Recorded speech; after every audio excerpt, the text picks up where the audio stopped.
Okay, so you've done all the research on the candidates and you know who you want to vote for.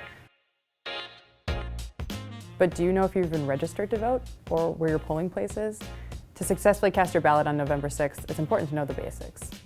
First, you have to make sure you're eligible to vote. So here's a quick test. Are you a United States citizen?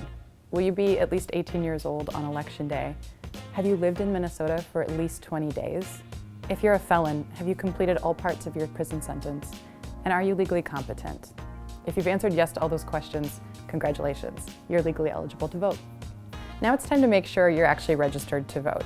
If you've lived in Minnesota for a while at the same address and you've voted once in the last 4 years, you're probably all set.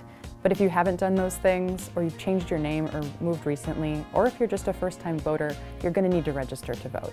It's pretty easy to do. You can register online or on paper up to 21 days before the election. But if you haven't done that yet, don't worry. Minnesota has same-day voter registration. That means you can cast your ballot and register to vote at the same place on Election Day. All you need to do is provide some kind of proof of residence. That could be your driver's license or a passport, but you can also bring a student ID, some kind of bank statements or mortgage payments, anything that shows that you live in the district. And before you head out to vote, there's one more thing you should check: your wardrobe.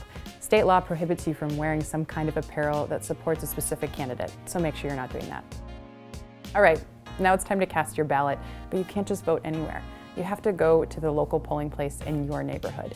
It's really easy to figure out where that is. Just go to the Secretary of State's website and punch in your address. Or you can call up your local county election official and they'll tell you where to go. I will look for you. I will find you. Polls are open from 7 a.m. until 8 p.m. and your employer is legally required to give you time to go vote, so make sure you do that. Also, if you're in line before the polls close at 8 p.m., law requires that you still get to cast your ballot. Okay, so you've just successfully cast your ballot and you're really excited and you want to share it with the world. Well, you're in luck. Minnesota state law actually allows you to take a picture of your ballot and share it on social media. But the Secretary of State does dissuade from the practice for privacy reasons.